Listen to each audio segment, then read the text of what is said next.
ఈరోజు తెలంగాణ రాష్ట్రంలో రేవంత్ సర్కారులో కాంగ్రెస్ ప్రభుత్వంలో నీతి న్యాయం లేదు, తప్పొప్పులతో సంబంధం లేదు. అది న్యాయమా అన్యాయం అనేది కాదు.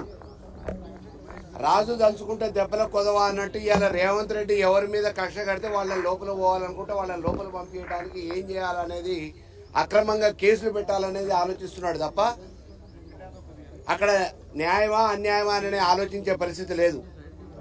కాంగ్రెస్ ప్రభుత్వం ఏర్పడ్డ నాటి నుంచి నేటి వరకు సంవత్సర కాలంలో అనేక సందర్భాలలో కేటీఆర్ గారి మీద ఏ రకంగా అక్రమ కేసులు పెట్టాలి, ఏ రకంగా ఇరికియాలి, ఏ రకంగా ఆయన్ని జైల్లో చూడాలి, పోలీస్ స్టేషన్లలో పెట్టాలనే ఒక ఆలోచనతోనే జన్వాడ నుంచి మొదలుపెట్టుకొని లగచర్ల అన్నారు, ఫామ్ హౌస్ మీద డ్రగ్స్ కేసు అని చెప్పేసి డాగ్ స్క్వాడ్ని తీసుకుపోయారు.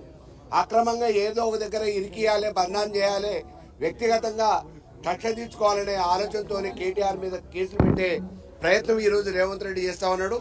ఇవన్నీ ప్రజాక్షేత్రంలో కొట్లాడటానికి సిద్ధం, న్యాయ పోరాటం చేస్తాం. ఈరోజు ఆయన మామూలుగా పైశాచిక ఆనందం కోసం 2 రోజులు జైల్లోకో లేకపోతే ఆ పోలీస్ స్టేషన్లోకి పంపించినంత మాత్రాన ఉద్యమ పార్టీ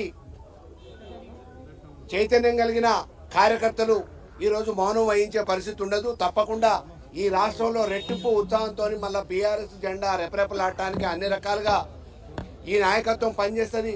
కార్యకర్తలు సిద్ధంగా ఉన్నారు. రేవంత్ రెడ్డికి తగిన గుణపాఠం చెప్పడానికి ప్రజలు కూడా సిద్ధంగా ఉన్నారనే విషయాన్ని మేము గుర్తు చేస్తా ఉన్నాం.